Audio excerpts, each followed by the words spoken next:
RS5. You'll get there at the end. Just keep going up the numbers and kind of 6, 7. 6, 7. Hey! Wow.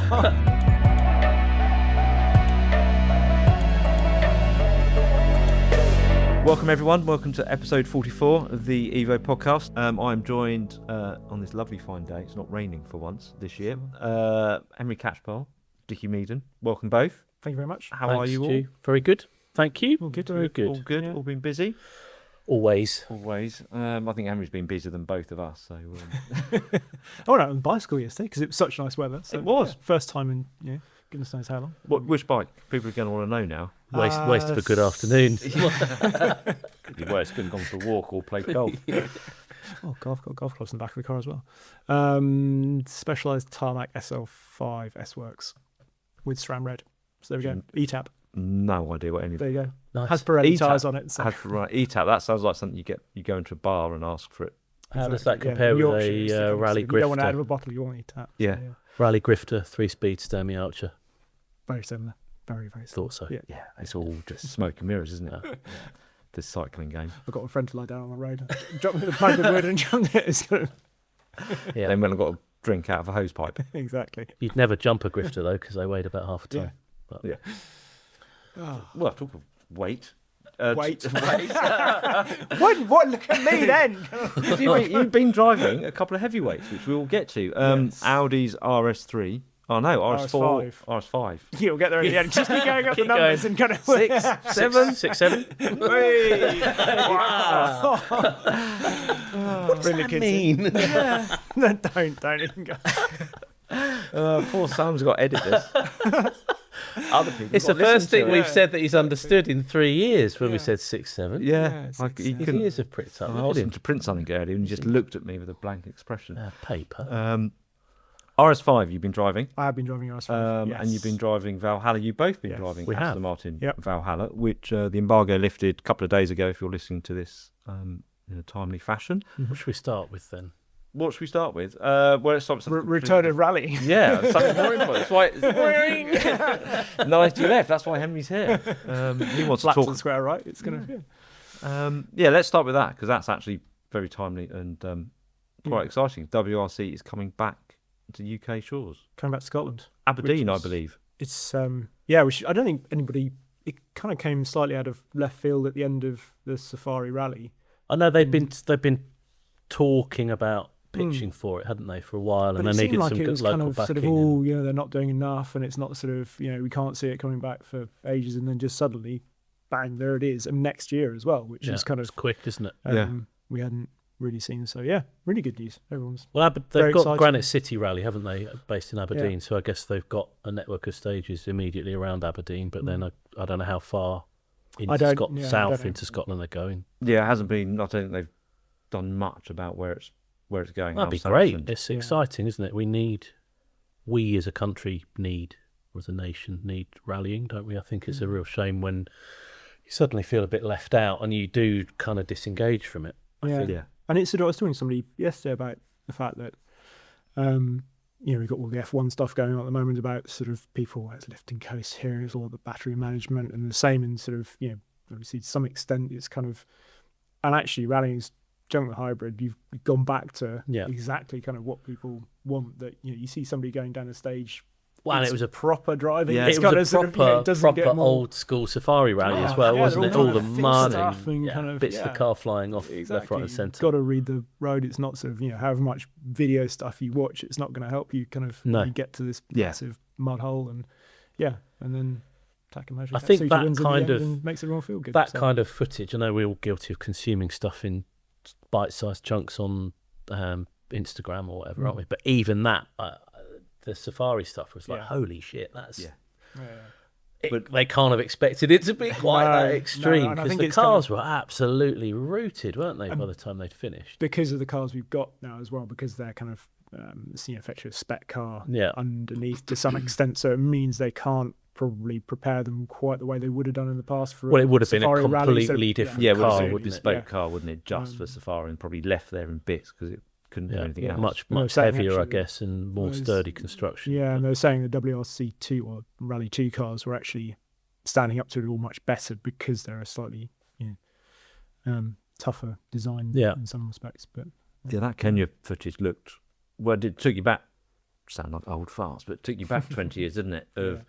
Well, it looked like the shots from the McLean calendars, Yeah. didn't it? Yeah. A car coming towards you, just covered in mud, just with the wipers Yeah. going, and at a weird angle, just trying to trying drag to get out it the through ruts sort and of through. stuff. Yeah, Yeah. that looked No, spectacular. but it was really good. So, but yeah, Scotland's it's great. It's really, really good to. It's really have it it's back really and- exciting, isn't it? And I think that it should give our United Kingdom drivers a boost, shouldn't it? Yeah. Because there's a more focus on the sport, Yeah. and there's a greater Yeah, incentive to try and progress, and We've- sponsors to engage, and it's a good thing. Yeah, we've got a lot of Brits sort of in WRC sort of at the moment. Yeah, as and well, but they're hidden, aren't they? Yeah. Because it doesn't come here. You do need. It's a bit like with WEC as well, isn't it? With Mike Conway in Toyota, Yeah. endlessly Yeah. winning titles. Anthony Davison, ex-WEC world But champion, it's something winning that Le Mans. happens somewhere else, isn't it? It's Yeah. never. It feels very remote. From, Yeah, Nick Tandy with winning everything, and you have to be a endurance racing geek to appreciate Yeah. just what achievement it is. And it's the same with Elfyn Evans and the rest, isn't it? What they're achieving in WRC is, if it doesn't happen on your shores, you're Yeah. kind of not aware of it. And Yeah. if you think of the motorsport, how rich motorsport is in the UK, how much we've got, it's actually only Formula One that gets all. Yeah. But all the teams, and we talk about Motorsport Valley and over in Oxfordshire and stuff, but they're not just F1 teams. There's world endurance teams. There's a lot of the rally car Yeah. engineering is done in the UK or by specialists in the UK. The drivers, the loads of Brits in the teams, isn't it? And pro driver stuff leading it. as well as. But yeah, because it's not here, it's unless you really follow it. So, have they said anything about the likely route, or just that it's? I mean, Is it confirmed? 100% confirmed. Yeah, it seems to be Yeah, it's yeah. all over the WRC. So it's all rubber stamped. So It's and- all rubber Well, stamped. that's Yeah, right, yeah. DR and Malcolm, weren't they? Were outside HQ and sort of celebrating it, which is great. Any idea of when in the calendar? Because obviously traditionally it was always pretty much the last round of the year, which made it better because the weather was unpredictable. And Well, yeah, it'd be great if it was November, wasn't it? But Yeah. mind you, Aberdeen in November could be a bit. that'd be great. I think they need extreme. I know they've got extremes of weather with some of the Middle Eastern rounds and Scandinavian rounds, but I think if Yeah, it could you- show such extremes of terrain and It's what weather. everybody wants, isn't it? Yeah. It's what you think of and kind of. Yeah, if you do it in the summer, it'd just be a bit and it's dusty and. it's like a wet Grand Prix, isn't it? As soon as you throw those variables in, then it allows different drivers to shine, or just the random jeopardy of rallying sort of takes over, doesn't it? Yeah, exactly. Yeah, I was just looking. Wasn't being rude. I wasn't ignoring you. Because You were ordering your weekly shot, weren't you, Stu? yeah, That's it. basically ordering some more medication for the latest injury.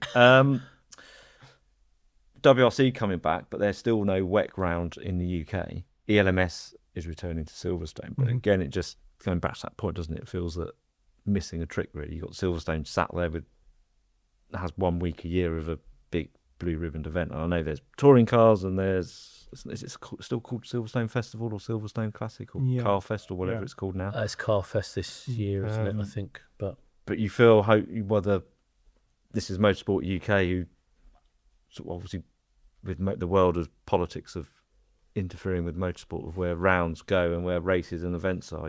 If they manage to get a WRC round back to the UK, Yeah, can I'm they sure get a it's- WEC round back to Silverstone, which would be fantastic. you hope David Richards could flex some of his influence and Yes. enthusiasm, wouldn't he? I'm sure that's worked with the rally stuff, but Yeah.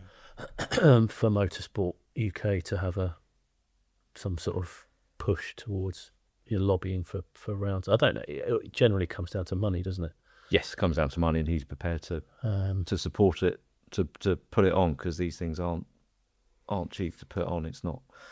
There's manufacturers in all of these events, but they don't have bottomless pits of cash to pay for the TV, They to just pay want for the rallying to infrastructure. get stronger generally, don't Yeah. we? There's the cars are cool, but there aren't enough of them in the top No. level. I think James, it doesn't really, again, hadn't occurred to me because I haven't been to watch a rally for a long time, but when James Taylor, one of our colleagues, went to Monte Carlo, he was quite shock because you're there watching the stage, and then 8 or 9 of the top tier cars go through, and then that's it, and then you've got the sort of secondary categories go through, which are still cool, but it's not really what you go there for, is it? So I don't know how they address that.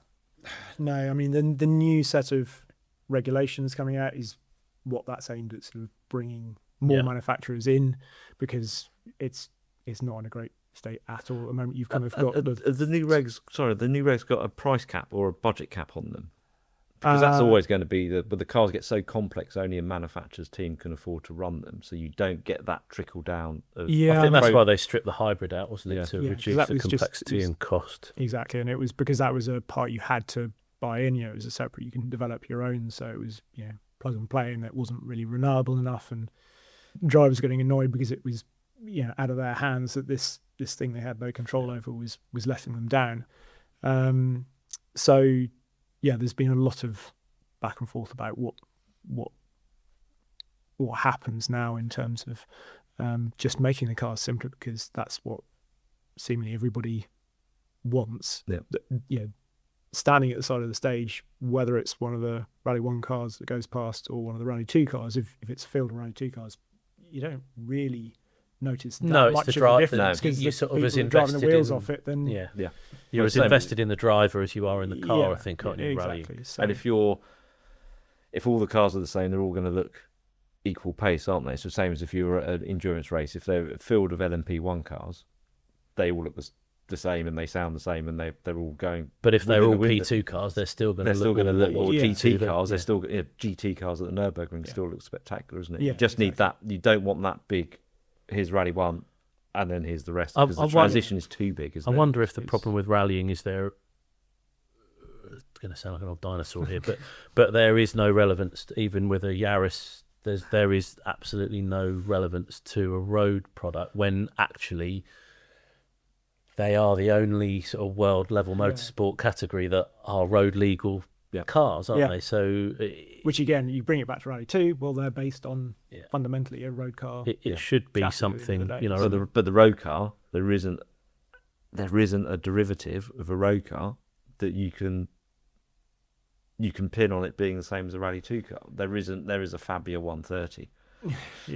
Well, I suppose they'd just be big, lumpy, small crossovers, wouldn't they? Because they're about the only models that people make now. But I just remember, a bit like touring cars, I suppose, but I can remember way back when, sort of performance car days, and having an Impreza turbo long-term test car and driving up and following the rally, and that's when it was England, Wales, and Scotland. On the M6 in your green Impreza with its PC stickers. Yeah, we were in a higher Fiat Punto because our XR4i blew its head gasket, so we had to go and hire a Punto for 4 of us to drive around. But that's what you used. It was the sort of winter equivalent of everyone driving out to Le Mans, wasn't it? Yes. I think the rally was something you could either really commit to it and try and chase the whole thing, or you just devote a couple of days and head out into the wilds of Wales.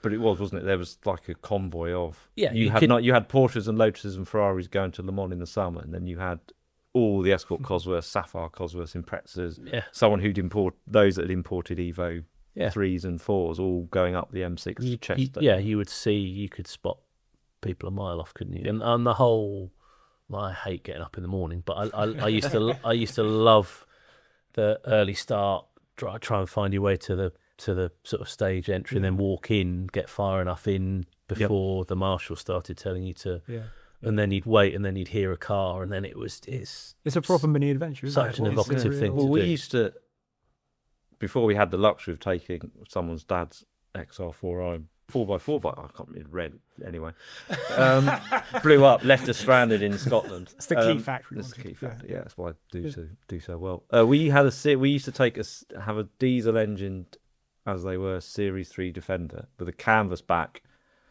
tow a caravan, park in the car park in Chester next to the river, and that would be our base for the week, and then follow it all the way up to Kilda, all the way through Wales, Blimey, Yeah, it was horrific. that's committed. Never do it again. Yeah, we did it for 3 years. It was absolutely. Then I convinced them that actually maybe we should stay in a hotel. That's what travel lodges were invented for. Yeah, but yeah, that was the winter equivalent of Le Mans. But it was. I remember, Sunday morning in Chester High Street with the start, all the cars coming over the ramps. It was just. Yeah. There was nothing like it, and you wanted to get there early so you could get in front of the barriers, and then you would drive to the stage, and you go, well, that's the stage entrance, but we don't want to be at the stage entrance. Where's the best bit to be? How far along do you need to drive? It maybe go into the end and walk in from the other end of the stage. And then you wanted, which stage are you going to leapfrog to then get to the next stage, and where did you want to be? And it's a great thing to do. It's a really good thing. I did rally Catalunya a couple of years ago with Tosa, and I hadn't been to a rally for decades, and it was just great to I think until you see the cars stood at the side of the road, you underappreciate how fast the cars are and how the drivers, what they're threading those cars at such speed, and that obviously on tarmac stage as well. Yeah, it was spectacular. But I do think rallying's been a victim of its own sort of TV success of let's do everything from a helicopter and everything from an onboard, and you lose all of that sense of drama and speed because it's just one long tracking shot. You would have thought I remember traipsing into a stage and the TV crews were there with proper big old cameras and trucks. It was much harder to film a rally in the 90s. But we got better footage and better programs. Whereas now you could film everything from everywhere, and it's really. But I think that's the same thing of you see Formula One on boards now, and it's kind of nothing looks as exciting as seeing the actually slightly shaky camera that cuts out when you go under a bridge, and kind of you see it. There was something so visceral about that. Kind of brought it alive, and they said as well. There's sort of a lot of the fan cam footage from the rallies is actually kind of it's the more most compelling exciting stuff, isn't it? Like Rally Finland, when there's all those people stood really close and the car comes apart, you get a much greater sense of proximity and speed, which is what you don't get anymore from the official. It feels quite lawless actually, rallying, which I like. It's like this shouldn't be allowed, but everything's so separated, isn't it now, and designated spots for cameras and spectator areas, and this is I can still walk down here and someone's going to come fanging past. But we were stood on the stage, and it's quite a famous stage, and I have no idea what the name is. It's got a roundabout on it, but we could just stand by the Armco, which was just the road Armco, and you can get amazing access and just watching these cars and that real sense of seeing them move and come. They're coming down at high speed braking area, donuts round a roundabout if they knew they weren't going to do very well, or if they were still on it, just the angles they were getting as they're coming out of the roundabout. But you don't get any of that on the official footage because it's too centralised. And let's send up one chopper and use onboard footage. Yeah, I think it's a strange thing because they're probably catering to. I don't know if they're catering to a different audience in some respects, and they've got to almost document the rally. If they focused on just getting the kind of a cool passing shot from one particular place, then you're then leaving people frustrated. It's like, well, I want to see the kind of you've got those amazing onboards now of kind of being able to see the drivers and stuff. It's that, and I know that they're so restricted in terms of cost and actually the job they do in terms of just getting the. It doesn't help that the cars aren't. Like I looked at there's that famous in-car with Colin McRae, isn't there, in a Focus. It came up Rally the other GB, day, didn't it?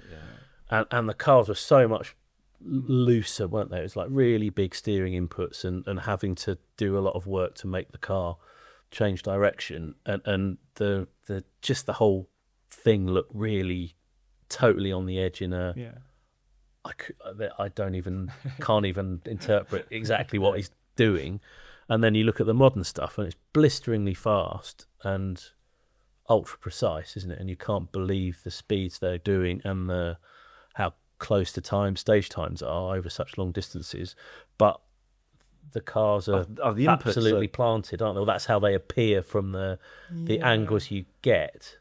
So the stuff you do miss is the much more raw, edgy. It needs that grit, doesn't it? Really, that focus on board, it popped up on my feed the other day, and it starts off, it's quite fingertip. Well, it's flat out sixth all the and way it's to just, that. and it's right just hander. sort of doing that, isn't it? As he's flat out, and there's small corrections, and then it's not just, I need to put a bit of lock. It just goes from that to full. But he's getting more and more into it, and then isn't it's he? then from that point onwards. Because he would test the grip on the way into the corner, basically. So it's kind of that, because you watch Burns, I think Burns was actually quicker through that same stage. He was a neater guy, wasn't he? Kind of like they do now, and like Loeb did. So they were so different in terms of their styles. But I remember seeing something Chris Meek sort of pulled apart what Colin was doing throughout the stage. So you can see he's kind of chucking in early, feel the grip before he gets to the point of kind of, rather than doing what you sort of. I think you could always tell in his that, driving kind of, when the car was going well and he was on it. He was just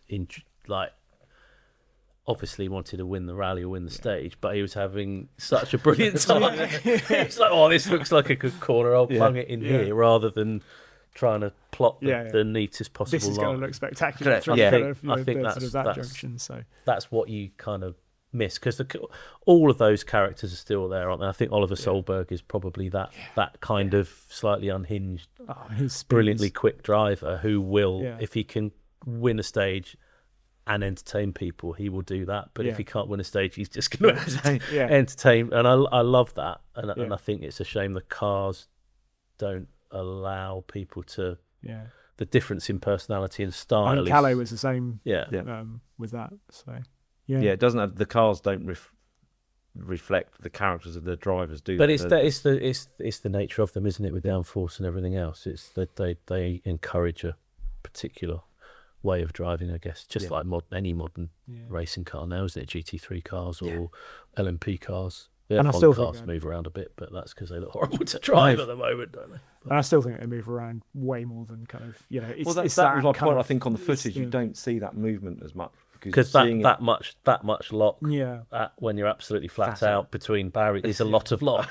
But it's done and gone in a flash, isn't it? But it's still so. I mean, I went to, I'm not sure it was the last Wales Rally GB we had, but standing up on Meheran, kind of sunny day, kind of, and you stood up the top there and you could see the cars coming down through all the wind turbines, and there's an amazing sort of stretch down, then they'd sort of go and disappear round the bit and then come back in front of you, and you just think, and you could stand, like you say, sort of kind of where we want that close, but you can look down on it and you think, this is just incredible. It's kind of, you just want to be able to plonk people there and say, look, this is, but you've had the walk in through the forest and kind of like say you hear them and you hear them going off in the distance and you watch all the different, I think it's the scary bit in that. I went, it was Rally GB, I can't remember which year, it would have been a long time ago, certainly when Colin McRae was driving, and we walked into the stage, and obviously it's not like going to a racetrack and you can see rubber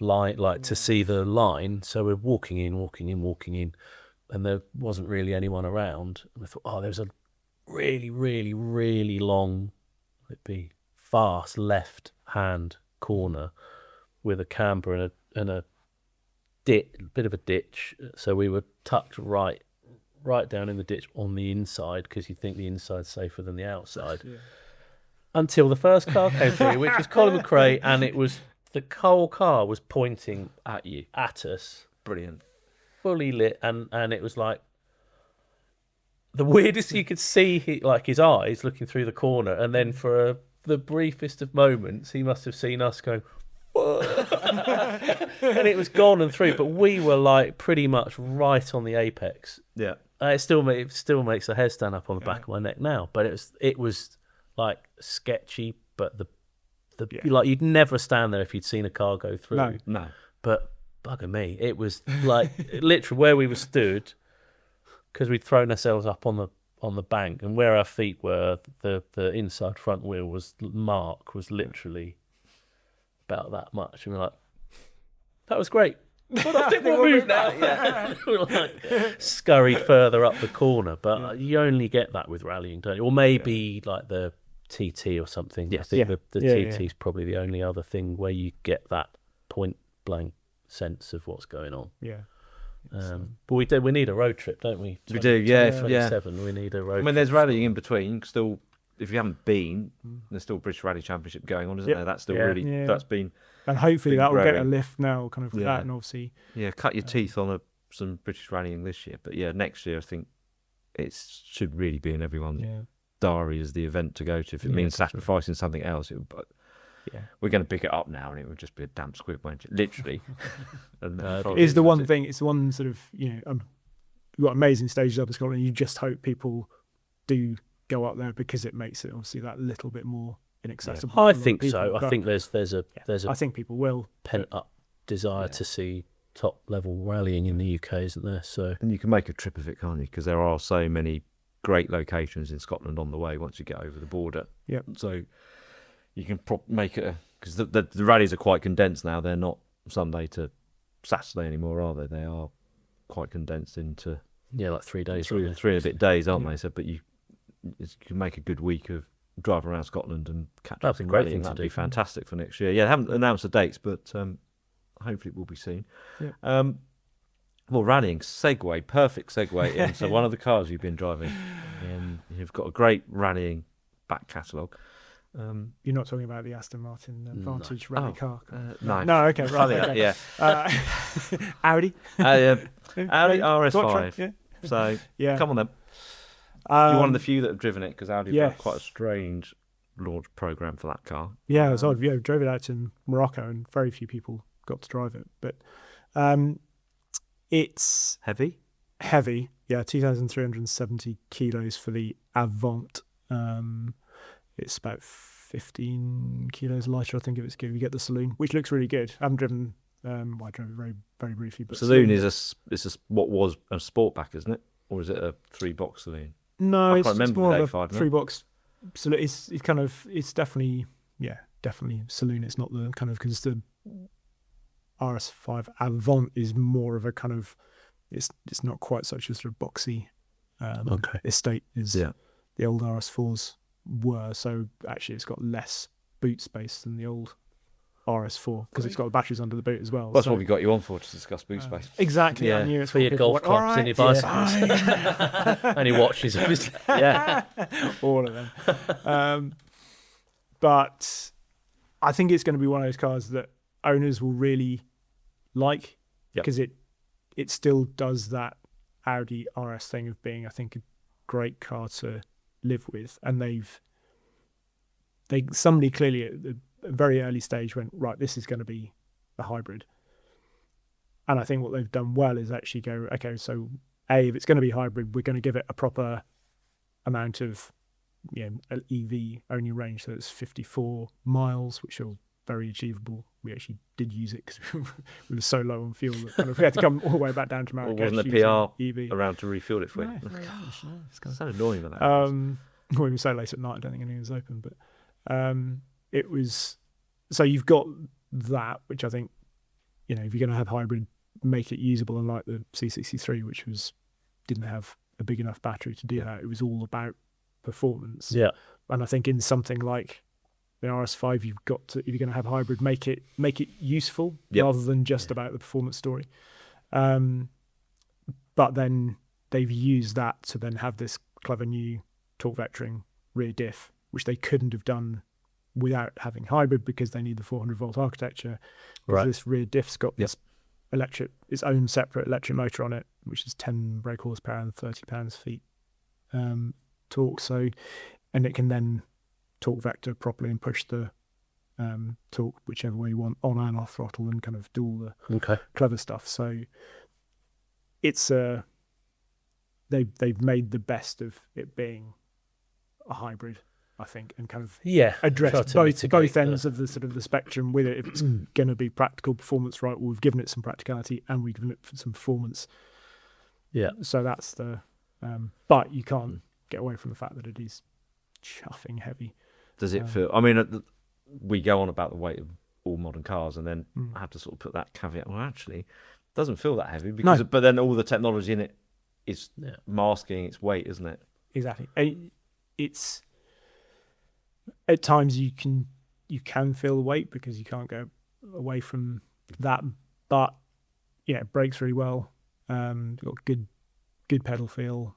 It's it's got fairly light steering. Audi's always obviously had that. They've been known for it, but it turns in sharp down to 13.13 to 1 steering ratio, so it's pretty quick steering ratio.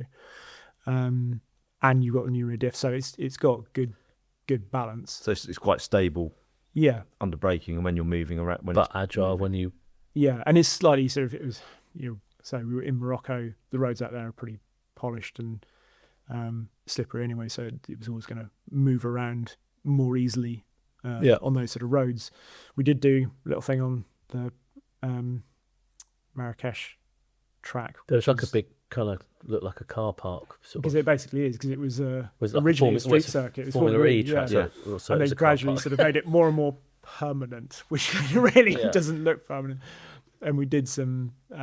They set out this sort of slalom course and then a set of cones at the end to do some donuts around. I think that's what I saw some video footage of that. It did look a bit like a hippo on roller skates. Yeah, it was kind of doing it, but it looked like it was a bit brutal. It was very brutal. That was definitely the case with that. It was one of those weird things. I jumped in the car because we were filming and stuff, and I was like, right, we'll get this done and then we'll get out on the road and do that. And I suddenly realised that everybody that was there, well, like many people there, but from Audi, were all watching. Everybody had come out to go, and you realised, oh, I'm the first person to do this, aren't I? This is the first morning, and I'm the first person, and everybody's like, okay, is he going to be, is it just our engineers that can, if we set up this donut thing and he's just going to sort of understeer around it. Yeah, exactly. Are those walls actually quite close? Or is it sort of, but yeah, it was pretty brutal in terms of it would, It does it, but I bet the tyres I destroyed the tyres tyres within, I think, 3 goes sort of like this. And I wouldn't say I'm the heaviest footed person, but it kind of, you heard the, oh my word, I think I've just, but they didn't see, it wasn't a sort of, oh my word, you kind of, what have you done? It was a very much, oh, we've got some more tyres around the back. Sort of, here it is again. Would you like to have another go, sort of thing? I wonder where that sits on Audi's sustainability review. Somewhere near the bottom. But having said that, they had the sort of circuit set out as well, which, like I say, was narrow concrete barriers and stuff, and you're sort of like, and pretty slippery because it's obviously nobody's used it. So it's how long, so it's really dusty, and you've got all the Saharan sand on it and stuff, but it was really good fun around there, and actually sort of that off throttle kind of turn in, pick up the throttle, you'd be surprisingly neat with it. So although the headline images and stuff are all of it smoking around there, actually it was really good around that little circuit and had proper balance and adjustability and stuff, and that was really nice, and perhaps should have made more of the tech's going to come to help Audi, hasn't it? It's because they had quite a bad rep a long time ago, didn't they, for being quite inert and poor, didn't ride very well, didn't want to turn in. When they did, they were very just one-dimensional. And now there's much more nuance and poise and balance in the car, isn't there? It's partly because they just put more emphasis on that, but more recently because they can pull all these different levers now, can't they? And the ride is really good. It's got these twin valve dampers, so it can obviously do compression and rebound independently and all that. And it's again, Morocco, not exactly somewhere you would launch a car if you weren't confident in its ride quality. And so how much is it? £92,000, I think it starts at. Then obviously if you want to add so what's a representative spec, 110 or something? Yeah, there wasn't huge amounts you can't put much on cars. It's colours and wheels, isn't it? And all the packs are carbon ceramic brakes. Obviously you can that would bump it up. 10 grand. So let's say you're going to spend 100 grand on it, probably to get what you. And what's an M3 those ones, but touring in a decent spec? Well, what's your CS? CS is expensive, 130. How much is it? 130. Yeah. It is a huge amount of money, isn't it? So it's much more in line with a regular. Yeah. How do you compare it to an M3? What would you an M3 touring? Because the CS I think is the CS I think is just so good. It's that CS thing again of kind of some of them have been like, oh, okay, it's not.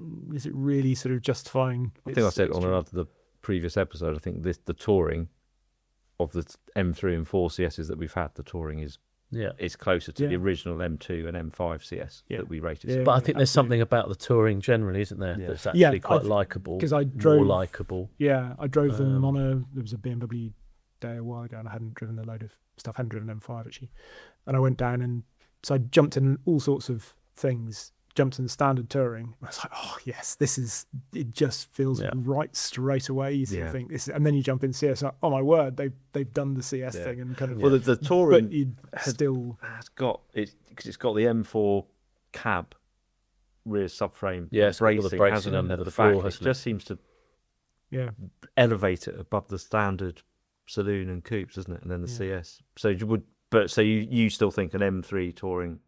Yeah. I think X-Drive as a system to me feels more. It either does the all-wheel drive thing really effectively, but the balance of the car is still quite sweet. Yeah. But then when you play around with it, it still feels appropriate to the car. Yeah. Whereas the Audi stuff, it's a bit more contrived, isn't it? And it's not quite so.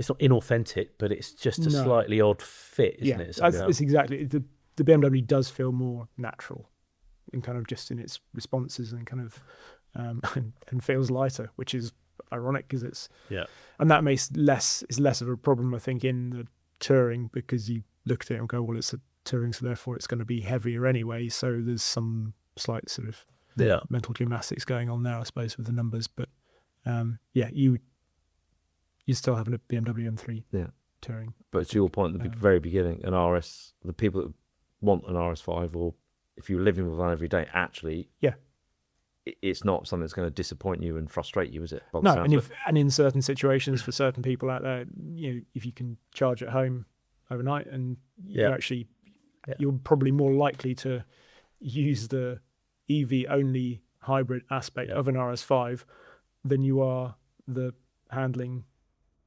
characteristics of an M3 touring. Do you know what I mean? There's that sort of so. But you can't remap, and when it's running in hybrid, you can't get pops and bangs, which seems to be the priority for some Audi demographic. It doesn't sound. That's the other thing. It does not sound great. No, that 6-cylinder engine. Great. I know. I didn't know whether someone. Like, this is going to be sort of. This is like Aston had played with the size of it. They're like they're that. And it does look big. really good as well. So the whole car, I think RS5 does look. Yeah, I think the standard A5 looks really good, but But it just sound is. But it just, and again, it's we know what it's like these days. They're all so restricted; they have to be. So. And when you're sort of in transient throttle inputs, and do you feel is it always a cohesive sense of propulsion, like a homogeneous propulsion? You don't feel anything tail off, or no? It's much better than, because we'll come on to Valhalla in a bit, 'cause I think you can feel it in that, and this is much more, you say, cohesive in terms of how it's all comes together. In fact, it's got the boost button on the steering wheel, which just kind of feels like, well, it's F1 kind of, we've got to have the boost button sort of, but actually I never really got it. Was sort of like the 911 turbos have the boost button, and that always just felt I've got so much performance here. You're going so fast. Why do I suddenly but in this it makes more sense, because you can drive around in EV, hit the boost button, it wakes up the V6, gives you everything straight, and that felt somehow there's such a paradigm shift from full EV to the boost mode, having everything there, that actually you can see a situation where that might be. It's useful. a different experience as well, isn't it? It's quite. It sort of it just seemed to make more sense. So, impressed. I think so. I think it will be interesting to see how it. How do you think it will work? I mean, I know the UK roads are absolutely bloody awful. Well, that's the kind of. How would it work in Europe instead of North Africa? I guess is. Yeah. We'll have to see kind of how it does on a bumpy, because that's where, again, you just know that weight is going to play. Yeah. Well, that's the M5 against it. So struggle, isn't it? It never, unless you've wound everything up, it never seems to find a sort of a settled bit of control to itself, isn't it? Always would find it does fleetingly, and then you feel the need to fiddle around with a modes again. And that was so that was one of the good things with this. So you've got your RS Sport, you've got the dynamic comfort and auto sort of road modes, and then you've got your RS mode. So there's torque rear, which is the one that will do the kind of stuff. But just put it into RS Sport, click that, and I wasn't instantly thinking, oh, this got RS individual as well, so you can tune it, and maybe we want to do that. But for that day, I had it.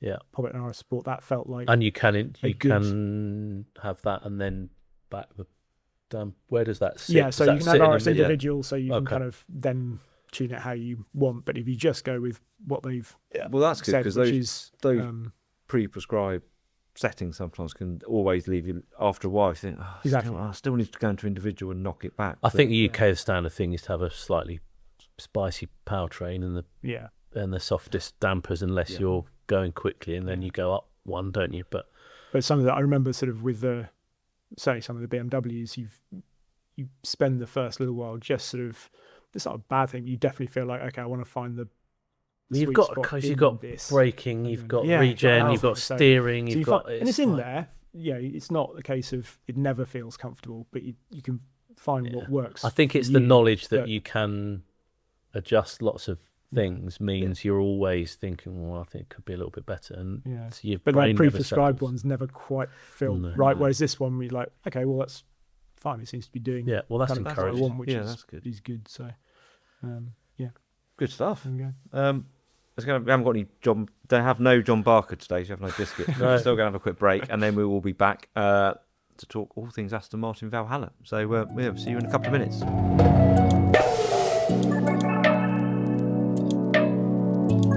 We are in this part going to discuss Aston Martin Valhalla. Car that appears to have been around for quite some time. Been a long time coming, hasn't it? Yeah, I Very think long time coming. 2019, it was at Geneva Motor Show. Andy Palmer did his Danny Baha and said we're going to build the universe. And then it appeared in the which Bond film? No Time to Die. Was So it No Time to Die? I can't remember. No, it's all four. Or was it the one before that? that was the last one, wasn't it? It was in the wind tunnel in the background. Oh, is it? Concept. Oh, because that was delayed as well, Yeah, wasn't it? that was it, Yes. Yeah. That's right. That was a Yes, because that was a Bond film with cars that had been delayed Yes. and then they'd come out. So it had prototype Defenders by the time the film came That's out. right. You Yeah, could because buy they a had used one there when we drove the DB5s with. Yeah.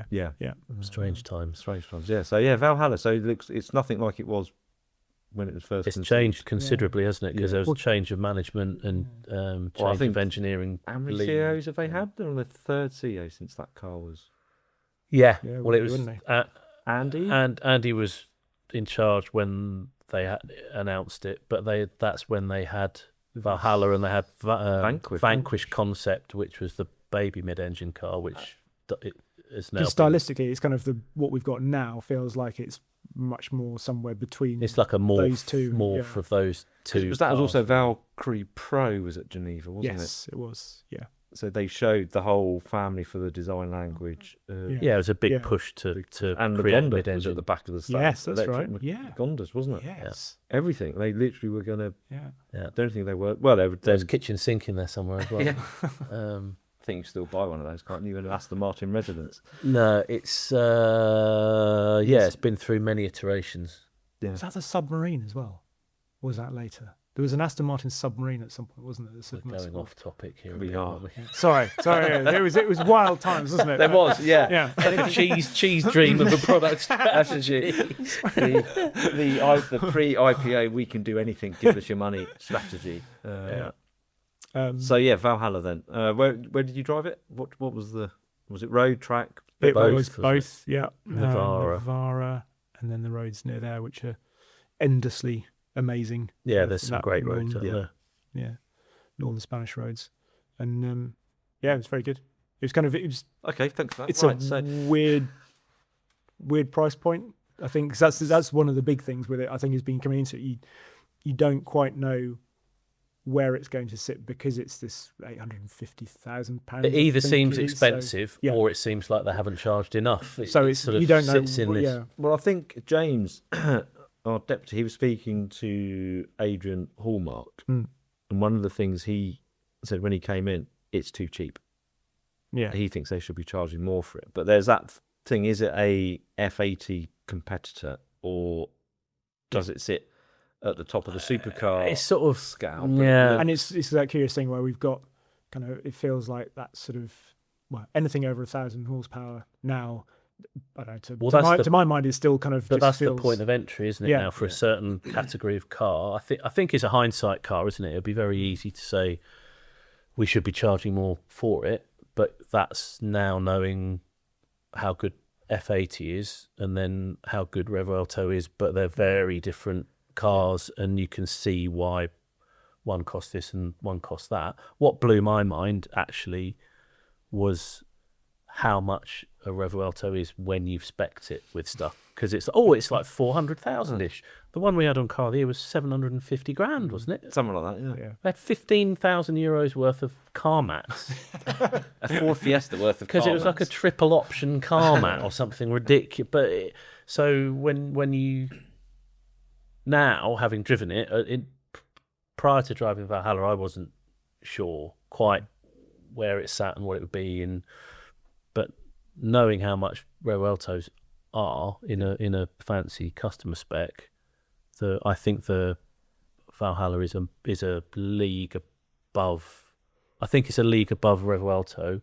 It's not quite F80, because F80 is more Valkyrie, so you wouldn't expect it. Yeah. What about 849 Testarossa, Ferrari's other mid-engine super hypercar? I think it's.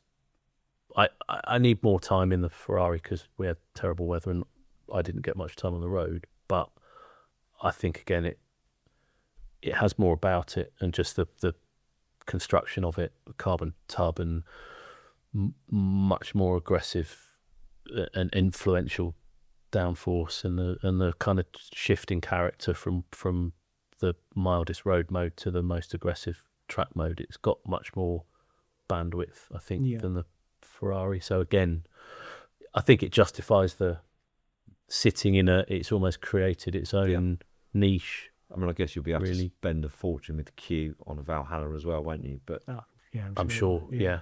I think as you say, that it feels special as soon as you get into it, because it's got that seating position, which is, they say it's 20 millimeters lower than any of its competitors, and it does feel it's magic when you drop into low it, H isn't point, high heels, kind of, which is what they always had. Did you have high heels on? Must have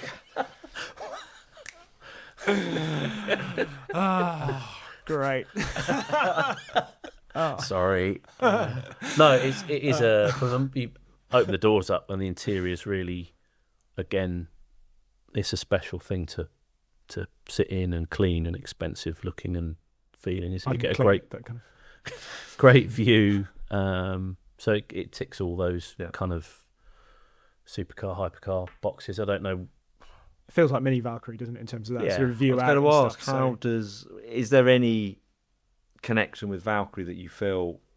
I think there's sort of just in terms of that sort of very prototype view out and the seating position. I think, but it's so much more of a road, and I think it's more impressive in some aspects. So more habitable, Valkyrie. more appealing interior, I think, and much more important to Aston Martin in terms of the fact that this feels like it's got a bunch of technology and just stuff that can be taken into future cars. I think quite a lot has got lost, hasn't it, or got forgotten, because the spec of the car has changed so much. But it's their first PHEV, isn't it? It's their first dual clutch transmission. So there's and those things are arguably more significant as what they enable them to do in other cars than the fact they're doing a son of Valkyrie. And it feels car. To me, it felt on the, so going back to 849 and stuff like that, and Testarossa, it feels like it's on pace with other supercars, hypercars, kind of in terms of the technology and stuff. Which Aston, they've produced some wonderful cars, but they kind of felt just obviously that bit behind. Yeah, generation behind. Certainly Ferrari stuff like that. They haven't felt sort of tech-wise quite sort of. I think it's really nicely integrated, though, isn't it? So Ferrari have always long been they're like pathfinders, aren't they, technology wise, and it's become the core of what they do. It's a demonstration of the very latest tech, and because it's Ferrari and because they've got that track record, all their suppliers they kind of get first dibs on a lot of cool stuff. But I think and you have to understand how to interact with that to get the best from the car. I think the interesting thing with Valhalla is it's got a lot of that, but it's at the forefront in what it enables a car to do, but it's in the background so far as how complicated the car feels to dial into where you want it. It just feels quite natural as soon as you get in it. So all you're doing is enjoying the feel you get and the driving environment. It's quite a different. It's so different from Valkyrie. Like Valkyrie's just like a weapons grade experience. Yeah. But this is distinct, I think, from Ferrari, from Lamborghini, from McLaren. There's a bit of McLaren in it. I was going to say there's quite a bit of McLaren, so it felt like that to me, but in a good way. I mean, the engine sounds like a McLaren because it's a cross-plane. Yeah. Flat plane crank. Sorry. Yeah. 4-litre turbocharged V8. But I think steering feel and steering connection and the suppleness of the car. Yeah, that sense of a carbon tub that you sit in the middle of, and you can feel the sort of suspension working at all four corners. On the road, it was because I'd driven the prototype on Stowe circuit last year. And then first thing I did was drive this one around Navarra. So I sort of knew quite a lot was coming, and sort of that lovely playfulness kind of, we had Cup 2 tyres this time, and I was able on to the road and track, or just for the track? So just for the track. So you said the same car. They put S5s on the road, didn't they, I think? Yeah. So I had same car, but they switched and same wheels, but they switched the tyres out between track and road, which kind of made sense. And I'd driven it on the lesser tyres at Stowe, so it kind of I felt like I had the full picture to that extent. But you feel what I hadn't been able to feel before, but could feel this time, was the difference going from the Sport Plus to track or race. Is it race? I can't remember. Whichever the top one is. Because the prototype really had the aero already in its sort of full setting, and it makes such a difference, kind of as you'd hope. But it's nice to feel that massive step. From, it is with the wing coming up, and you're getting the full air brake. And the braking is it's such a cool feeling that air brake. It's rarely an element of driving that is something you look forward to. It's just like the thing you have to do before you then start to do the enjoyable stuff again. But just the stability and the smack when you hit the pedal hard, it's really, really impressive. Yeah. And there's all the theatrics of the wing is quite busy, isn't it? It's always sort of shuffling around, and then it's just there under braking. Yeah. And it's really playful as well, isn't it? Yeah. That's the other thing. It's kind of got this playful nature to it, which you just kind of, I don't think you'd necessarily expect. To me, it never felt like a kind of out and out track car, but it has this playful. I think that's because it's approachable. I think the actual capability of the car, like, I think, and what's interesting is Ferrari are clever in how they do their launches. So Aston Martin had a different Cup 2 tyre for track and S5 for road. Ferrari with the 849 had an Assetto Fiorano car with the Multimatic dampers for track, and then the adaptive dampers, and totally different cars. Yeah, basically, and different tyres. And you could seats, and kind of you have the whole. You could, it is like driving two different cars. Basically, it's like there's a Challenge Stradale, and it's so different. Whereas the Aston, fundamentally, I think the surprise is you approach it as a big, quite an intimidating car. Does it feel intimidating as you're walking up to it? It does, because it presents as, it's a wide, low, and big doors, quite heavy doors actually. They're quite the assistance is maybe needs a bit more oomph, but then you get in it and it is really, you almost immediately forget about the size of it, and because you can see out really well, you can place the car, so it isn't quite the cliche that it totally shrinks around you, but you're not always like that. You're just threading the car down the road, which is very McLaren-esque, isn't it? With that, and what Henry said about that, you can feel exactly how hard each corner of the car is working, whether it's loaded or unloaded somehow. So you really, like you can read the road and you can look, like you see a corner with a bit of a crest in it, and you look forward to the sensation that you're going to get in the car. It's really going back to what you were saying before about the sort of on the road, driving on the road. That was the big revelation for me. I hadn't expected to be so good on the road, and just the ride quality. There was some big old speed bumps and stuff going through the towns to get to this road, and we didn't go on any particularly prescribed route. It wasn't as though don't go there, kind of go here. This is the route by this time, wasn't it? Yeah, so we just went to, and I didn't have to put the nose lift up. Just sort of, I was thinking, well, surely this is some sort of magical Spanish speed helmets, and you see all the scuff marks on it. I think, no, this is proper sort of, and everything works as well. So the nose lift is easy to find and quick, and there's manual, like physical buttons that you can switch the exhaust valve on and off, and it's easy to get into the dynamic modes, and then they've carried over the same sort of switchable traction control, so you can have it very conservative, or you can wind it right the way through to off. But it's like Vantage and DB12 and Vanquish, okay, but you can really lean on it and understand how it works and trust it. It's not like and it's really clever because they're using I know other cars are doing it as well, but they're using the torque vectoring capability, or the capability of the electric motors to act as the traction and ESP. So rather than nipping at the brakes and feeling like it's inherently slowing you down that way, it's a much more subtle kind of intervention through the. It's a flattering. It's a flattering car. You know, sometimes you're driving well. Like you feel in any car, and you kind of have a bond with a car, and it's this is really good. That's how it. Yeah. That seems to be how it makes driving you with it rather feel, than and it's helping you, but it's not. It never really lets you go. It's just the limit is quite elastic. I think what you were saying before about the integration of the hybrid and the RS5, and I think what you feel the two systems much more, I felt, in Valhalla, in terms of you've got these massive great turbos because they're much bigger than the ones in the AMG GT Black Series.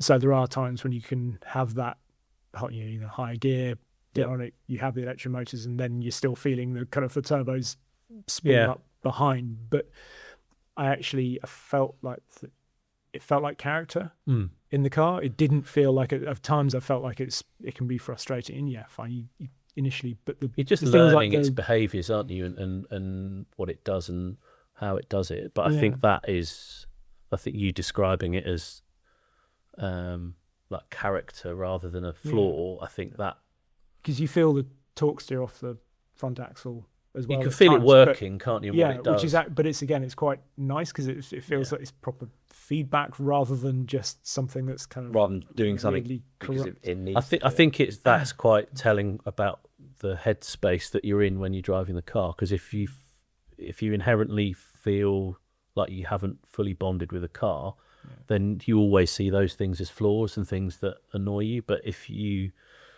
getting to know the car and you're understanding how it does things and what it's doing, it's all, there's never any sharp joins or edges in how it hands over things and how the torque vector is working. It's a very kind of organic, considering how digital it is, it's quite an organic. Yeah, you've got that feedback through sort of carbon tub and stuff. You've got that feel. I mean, things that it's a pretty low rev limit, the 7,000 RPM thing, certainly on track. That's and it's a hard limit. That's not. The engine doesn't sound. That's great. That's the one. I think to be fair to what the Aston guys have done, they've made the absolute most out of that engine, because it wasn't very promising, because it didn't. It's sort of quite workmanlike in the Black Series. And I don't think you.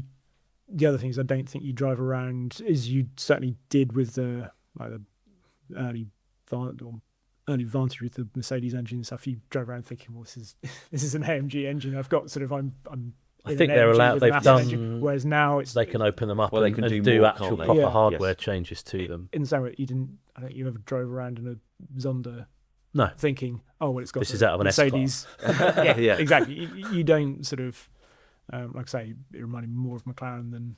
I think it's an AMG. it's an interesting car because obviously the project was initiated with Andy Palmer, and then you had Tobias Mers, which is the sort of That's where it AMG really changed, isn't it? Yeah. stuff. But then it was handed over to Amadeo Felisa, and at that point, quite a lot of guys from Lamborghini and Ferrari and McLaren came to Aston Martin.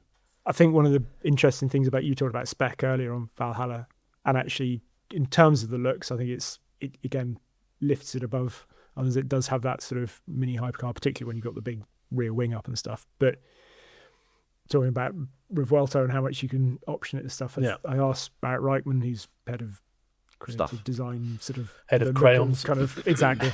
Had he seen any particularly good specs or sort of what was his favourite spec? And he'd seen one, I think it was a purple one with sort of just gold sort of picked out, because there are all sorts of livery packs and stuff you can. And he said purple with gold. Which he was like, that's going to be, and saw it. And actually, I've looked at quite a lot of the configurator ones, and it does seem it can take something like really outrageous and sort of all quite racy. Best one I've seen, I think, is probably actually Gordon Ramsay's one, which is super subtle, kind of, so it's a really dark blue, but with a sort of light blue stripe on it, and that looks. They had a white one with a bright blue stripe on the launch, which looked Gordon's really look good. mega, doesn't he? Yeah. It's been papped and seen everywhere around London, but it does look. But I think you can go either way with it. You can make it. You could go that full sort of lime green sort of one, and you could make it. There is one look.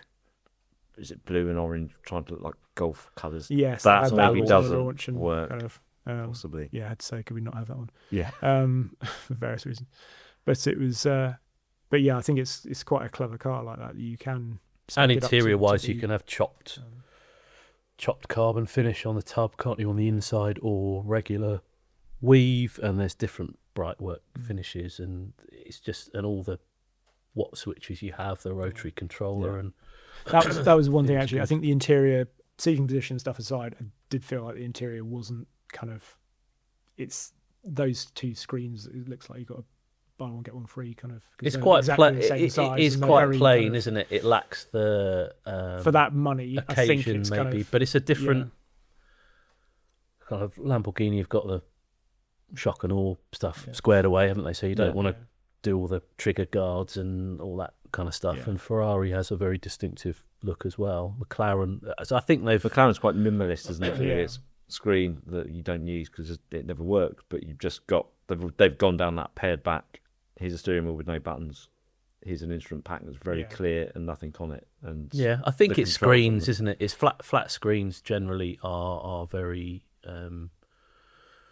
it just didn't uninteresting. Feel kind of, it'll work. You still got the nice tactile switches which we like from other Aston Martins, but I think if you're going in at that price point and saying, right, does it?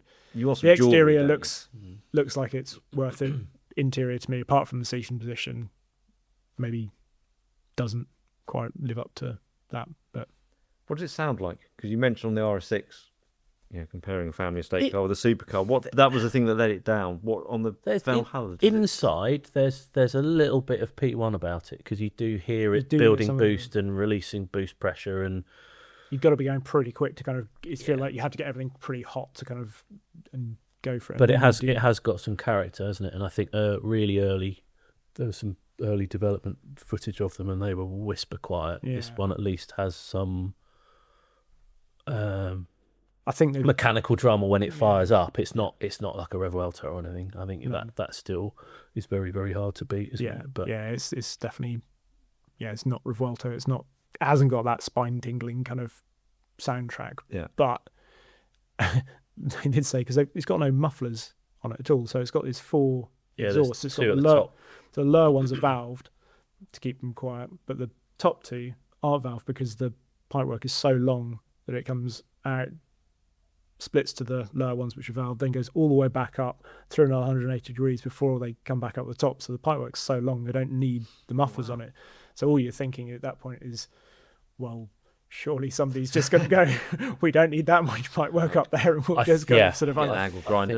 Aftermarket exhaust makers will probably be selling quite a few to Valhalla owners, which is you think all the hoops they have to jump through, noise regs wise, and then you think, well, why can't you just have it as a post-registration option? But I don't think any of them really want to go there because well, the way that won't help because it's coming into more and more cities of having noise monitors like speed cameras, so you'll just get pinged for too much noise. Particularly, it's happening with motorbikes. It works well in hybrid, in just EV mode. Actually, I think I quite like trundling. Like it's not too. It's got a good EV. I'm going to go into the EV sounds, but kind of like both RS5 and this had vaguely decent. I think just because you got used to.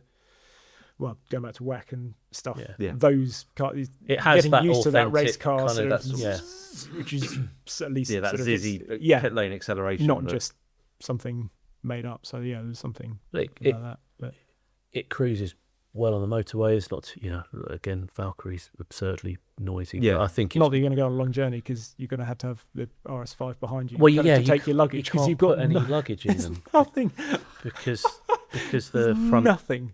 Because of all the front axles. So they've looked at the competitor set and they've gone to the Ferrari on SF90. So what did they get wrong? Okay, we'll learn from that and we'll learn from this. And well, but they're caught, aren't they? Because you've got the technology and what you can do with you stuck between. Is it a touring car or is it a ultimate driving? Yeah, I mean supercar with hybrid stuff. So they sort of have to do that unless they make it even bigger. Yeah. At which point, I mean, you can't even stuff anything behind the seats or anything, can you? I mean, that's the sort of in terms of saying RS5 is one of those cars, but I think owners are really going to love it because of the sort of practical everyday work. You do wonder. It's my fear is that it could be a bit like it was Alpha 8C, wasn't it? That looked like the fabulous Grand Touring sort of thing that you could disappear off around Europe and then discover that it literally had a briefcase size boot on it because they'd not designed it. So I don't know. It might be it might not be. Well, I imagine Adrian Hallmark will have a solution for you, and it's called a DBXS that follows you with your luggage. Is it how's it going to make Vantage and DP12 and Vanquish feel dynamically in how they drive? Because it's Aston Martin is front engine GT super sports cars and stuff, and now they've got this mid-engine super hypercar. Is it going to be so far removed? Because Ferrari, it's one thing Ferrari managed to do. They still managed to keep that Ferrari character, whether it's mid or front engined. Does it feel like an Aston Martin when you're? Well, we're learning, aren't we? It's like it is. You can kind of forget Valkyrie as related to anything, can't you? So this is our first chance to see what a mid-engine. I don't think it feels like an Aston Martin, but I don't think that's a bad thing. It feels like a new mid-engine Aston Martin because it's not a carbon copy of any of them. Exactly. So I think that's quite nice. It is like the new essence of whatever they do. Like you can imagine I said to the guys, I love driving Valhalla, but I'd love to know what a 296. What a baby version of that could be, because if you can take the best bits, even just putting the dual clutch gearbox into the Vantage or something like that, sort of you see how that elevates it and all these things that they've. I think it could be exciting. There's a lot of as I said before, there's a lot of significant things in the car. Yeah. Beyond what that represents as a.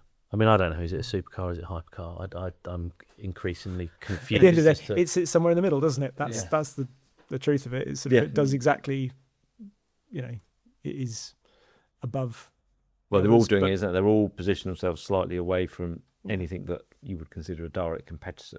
Yeah. So you don't have that comparison because you're doing your own thing and you're cherry picking bits from different cars that. Most people would consider a competitor, but I think it's Ferraris, and it's probably a cut above, isn't it? I think if you're in that world and you turn up somewhere in that car with your small wash bag, you don't. I think it makes more of a statement than turning up in a 750S or it is of another level. I think, which I think would be important to you if you've just. Drop best part of £1 million on something, but it's all part of that overall experience, isn't it? I can't think of anything that does quite what that does, because an SF90 never really, although they got better to drive, it never really resonated with anyone. I don't think as an immediately recognisable or desirable Ferrari. Lamborghini obviously is a Lambo, isn't it? So it just, everyone knows you've arrived in it. But yeah, I think they're in an interesting place with this. No, looking forward to driving it. So that's 2 new cars very early on in the year. Both of them into Eco-T, or what are you thinking? You've driven both. You've only driven. We were talking something that's going to happen in months. I would think Valhalla would be a really interesting car. I know it's got a tough act to follow with Rev Welto's performance last year, but yeah, I went into driving it thinking, well, is it going to? How would it stack up with lots of different people driving it on lots of different roads? And then I came away thinking it's really impressive, actually. So I think it would be good. I don't know. Yeah. Audis are always tricky ones, aren't they? They're kind of... Yeah, I think it would be... it would be good to have it there. I think it would be interesting and probably surprise a few people. So okay, yeah, that's good. That's good signs. Well, let's put them on the list. I'll put them on the list and get them booked in. Well, thank you very much. We'll bring this one to a close. Henry, Dickie, and everyone else, thank you very much. Don't forget to subscribe, like, do all the things that people were told to do on social media, because it helps things like algorithms apparently and stuff like that. Does it really though? Does it? Do we know that? Do we know? That's what they tell us, isn't it? And that's what do it anyway, just in case. Yeah, you never know. You might be missing out. No one wants FOMO. We'll see you all next episode. Thank you very much.